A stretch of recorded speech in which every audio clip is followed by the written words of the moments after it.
ইতিহাসকে নিয়ে লেখা শুভ দাশগুপ্তের একটি কবিতা আমি পাঠ করার চেষ্টা করছি। তোমার পাথরে দিয়েছি মালা, এত মালা এত ফুল, তুমি ঢাকা পড়ে গেছো।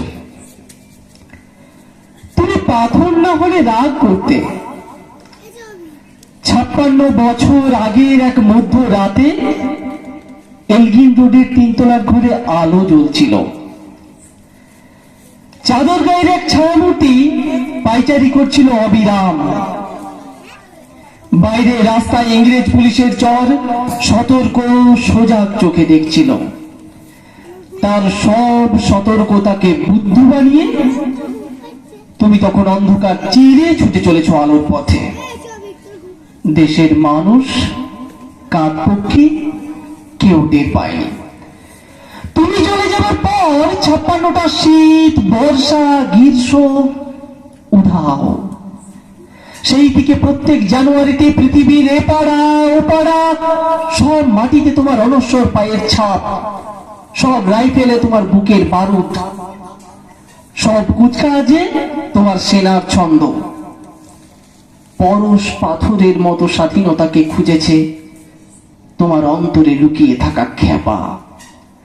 তোমার গন্তব্য ছিল স্বাধীনতা, তোমার পথ ছিল স্বাধীনতা, তোমার স্বপ্ন ছিল স্বাধীনতা, তোমার প্রেম ছিল স্বাধীনতা, তুমি রক্ত চেয়েছিলে স্বাধীনতার জন্য। তুমি তাই পাথর যারা স্বাধীনতার আড়ালে চেয়েছিল গদি, চেয়েছিল সিংহাসন, ইংরেজের ছেড়ে যাওয়া লুটের রাজ্যপাট, তারা রইল সুখে। ভারতবর্ষের টাকায় তাদের সুখ, তোমার নয়। ভারতবর্ষের অফিসে আদালতে তাদের ছবি, তোমার নয়। ভারতবর্ষের সংবিধানে তাদের শৈশাবোধ, তোমার নয়। ইংরেজ গরিব মানুষকে পায়ের নিচে রাখত, আমরা বড়লোকদের মাথায় করে রেখেছি। স্মাগলার কিংবা ডাকাতকে জোর হাতে সভাপতির আসনে আহ্বান করেছি। ইংরেজ এদেশের ধনসম্পত্তি লুট করত, আমরা দেশটাকে বেঁচে দিচ্ছি। ইংরেজ দিয়েছে চাবুক, লাঠি, গুলি, আমরা দিয়েছি মস্তান, মাফিয়া, নেতা আর বুলি। ইংরেজ দিয়েছে কালাপানি, সেলুলার জেল, আমরা দিয়েছি টিভিতে সুপারহিট মোকাবিলা আর আইন সভায় আয়রাম গয়রামের খেল।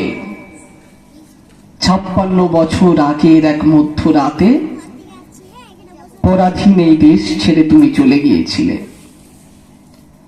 স্বাধীন এক স্বদেশে ফিরে আসার স্বপ্ন নিয়ে তুমি ফিরে আসনি। স্বাধীনতা এসেছে, তার কাঁধে ঝুলি ভরে নিয়ে এসেছে। ভোট নামক রাজসুযোগ্য, গণতন্ত্র নামক চিরায়ত মৎসন্যায়, প্রগতি নামক লোক টোকানো স্ট্যাটিস্টিক, সংহতি নামক বিস্ফোরণের চুরমার, ঐতিহ্য নামক মন্দির মসজিদের ঝগড়া, আর সমুদ্র হিমাচল পরিয়ে দেওয়া ভাষণ, ভাষণ আর ভাষণ। 56 বছর ধরে তুমি পাথর হয়ে আছো। 56 বছর ধরে ভারতবর্ষ অধীর অপেক্ষায় কান পেতে আছে। ইথর তরঙ্গে কবে হঠাৎ শোনা যাবে স্বাধীনতার নিজস্ব কণ্ঠস্বর। আমি সুভাষ বলছি। ধন্যবাদ। জয়